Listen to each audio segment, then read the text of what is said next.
Isreal amasung Iran gi oina hojik leirakliba conflict asi chap chaba lanfam ama oibe yabagi fibam yoksilakle. Mari leinade haiduna chelamba United States of America lanmi amasung aircraft carrier hojik thajinba horakle.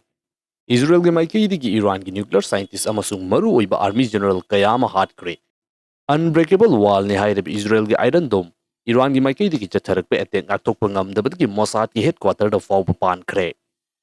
Khudingmak puano video amada amuka na taramna ukchuri. Hauzik West Asia natragana Middle East hairiba mafam asigi oina leiriba Israel amasung Iran gi oina lakliba conflict asigi oirakliba development amasung masiga mari leinana leiriba fibam sing asi khara yengbinasi. Mamangi video da matau kuram tawduna Yemen da USA ki maikei gi achob operation chathaduna Iran amasung USA gi oina matam amada chatharamba nuclear talk adu resume tawnabagi damakta akanba pressure pikibagi oiba wafam si. Hairiba wafam sing asi laikraba matung asida Hauji USA amasung Iran hairiba country asi Oman mediator oiduna Oman da mafam kiyam da famduna nuclear gi oiba wafam asigi oiba talk asi makha chathaduna laglibani. Masigum laba matam asida ikang kangaudana US ki President Donald Trump ki maikei gi Iran da atuba matam da Israeli maikei gi attack chatharik payai haiba gi oiba yamna chawbu warning amakak thoraki. Hairiba warning adu thoraki bagi ikan kanadana Israel gi maikei gi 13 June 2025 ki numit asida Operation Rising Lion haiba anova operation ama launch tawduna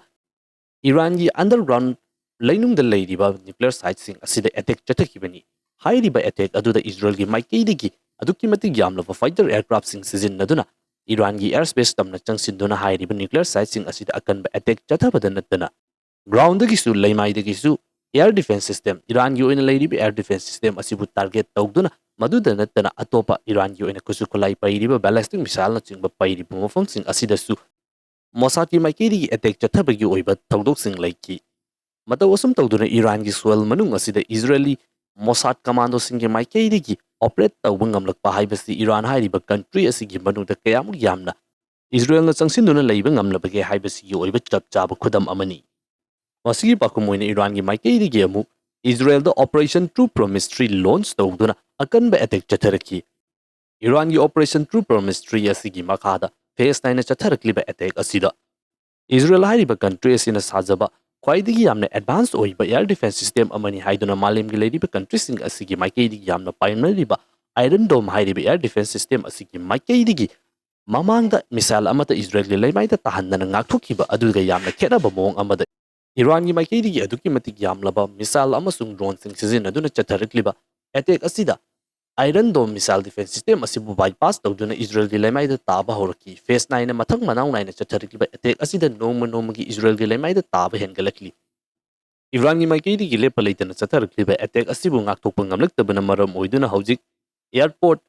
seaport hendoktana hojik Mossad ki oiba headquarter da fawba panbagi report sing thorakli hojik fawbagi oina Israel gi maikei gi Operation Rising Lion gi makhada Iran gi mafam kyamada hanjin target tawduna airstrike chathabada natana makal makha kya ki oiba chathariba attack amasung nakal amuromda Iran gi maikei gi su Operation True Promise ki makhada Israel gi mafam kaya amabu khanduna attack chathariba asida sibagi chang asi miyoi chahumlom sujilakadawre ngasi natraga hayengdi athuba matamda hairiba chang asi yorokpa yari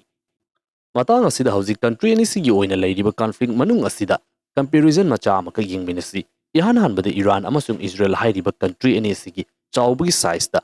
Iran hairiba country asina yamna hen magluinana military personnel masing asisu Iran aduki mati yamna heli tawbatabu hairiba country ani si yimthangnaba neighboring country oidabana maram oiduna lanmi sizinaduna chathaba lanfamdudi oibe yaroidori maram oiduna hojik thengnaba yaba lanfam asi fighter aircraft sing sizinaduna aerial warfare natragana long range missile amasung drone sing sizinaduna chathaba attack asi oigedoribani hojik fawbagi oinadi aerial warfare asidadi Israel hairiba country asina pikchaba taragasu makoigi oiba technology asina Iran dagi heli haiduna expert kaya amagi maikei dagi fongdoknari maru oina Israeli fighter aircraft sing asi laktuna Iran gi airspace da changsinduna attack tatharakpa matamda Iran gi maikei dagi madubu retaliate tawba ngambagi oiba capacity asi adukki matik yamna nemna leiri adubu handak Israel gi maikei dagi chathagiba Operation Rising Lion asida Russian made anova air defense system ama sizinaduna America gi kapthaba ngamdraba nongthak asibu mahakini haina fongdoknariba F-35 asibu kapthabagi oiba claim sing asu hojik yam kanna thorakli adubu hojik fawi oina leiriba fibam asida Israelgi maikeidigi makoigi fighter aircraft sing sizinaduna Irangi mafam ama hektada target tawduna madubi etek chathaba matamda makoina pamliba target adu hit tawba ngambagi oiba fibam asi lepa leituna adumak uba fangli. Irangi oina leiriba Russian made S-300 missile defense system asina Israeli fighter jet sing asi intercept tawbada aduki matik yamna wana thokpa ama hauji fawbagi oina oiri. Nakalama romda Irangi maikeidigi makoigi oiba hypersonic missile sing sizinaduna kaptharakpa matamda Israelgi oina makoigi oina leiriba territory asibu ngak senabagidamagta chap charaba air defense system ni hairiba Iron Dome asi hauji Irangi maikeidigi satharakliba attack asida nomagi maithirakuna Israelgi baruiba mafam kaya amada Irangi maikeidigi lepa leitana hanjin hit tawrakli. Mamangi video singda Yemen da leiriba Houthis hairiba group asigi maikeidigi hypersonic missile kapsilakpa matamda Israel hairiba country asigi oina leiriba Iron Dome missile defense system asina intercept tawba ngamdre haibagi oiba wafam channel asida mamangda nainakre maramaduna lakadoriba matam asida Iran attack tawrakpa matamda Israeli air defense system asina intercept tawba ngambagi oiba chance asi yamna hanthare haibagi oiba wafam sing loinamak fongdokhrabani. Maramaduna hauzik leirakliba fibam asida hana Israelgi oina leiriba leimai asida kanamatana hit tawba ngamdaba adu Irangi maikeidigi chatharakpa attack asidadi karigumba matik chaba khulai amasung chapchaba technique sizinaba taragadi Israelgi unbreakable cell ni hairiba air defense system sing asi bypass tawduna masibu lansinduna hit tawningliba mafam sing aduda target adu yawba ngambagi oiba fibam adu leire haibasi ubu fanglakli. Matang asida Israel hairiba country asigi oiba yamna chawba disadvantage ama haiba taragadi Israel hairiba country asigi leiriba air defense system Iron Dome bu oigera Arrowhead bu oigera hairiba missile defense system asina kariguba missile ama lakpa matamda intercept tawnabagidamakta kapthorkadoriba missile asi ama kapa matamda $1 million ni.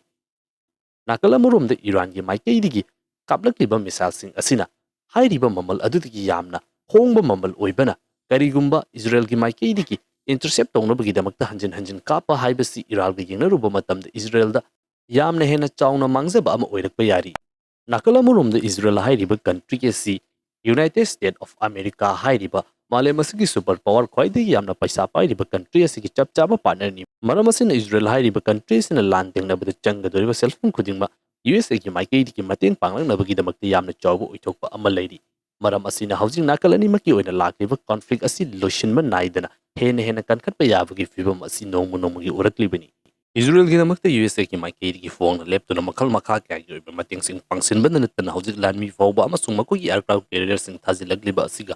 manabu opposite direction amada Russia gi maikeidigi Iran mating toba housing so lepti nakalamurumda China hairiba country sigi maikeidigi so housing launa lakliba conflict asigi manungda Iran gi mafam kaya amada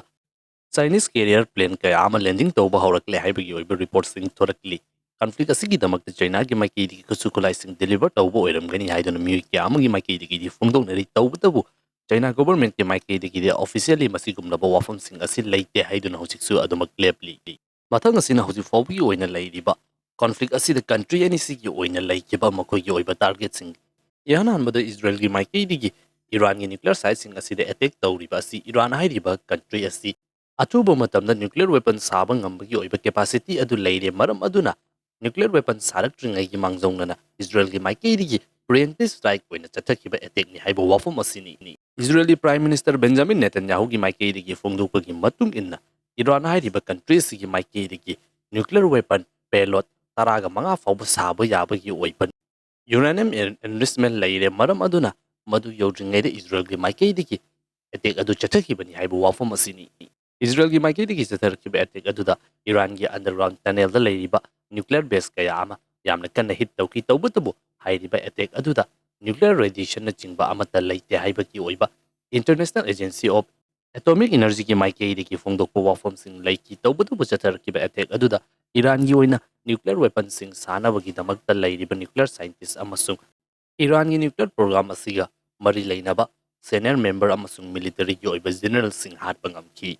Israel gi maikeidigi Iran gi mathakta chatharikliba attack amasung operation line asi yamna clear oiba Israel gi oiba vision ni makogi pandam asi Iran hairiba country asi kaidonungna nuclear weapon ama leihandaba aduga ani subadana hauzi Iran hairiba country asigi supreme leader oina leiriba Ayatollah Ali Khamenei gi oina leiriba regime asibu change tawduna anauba lenga ama porakpa haiba pandam asini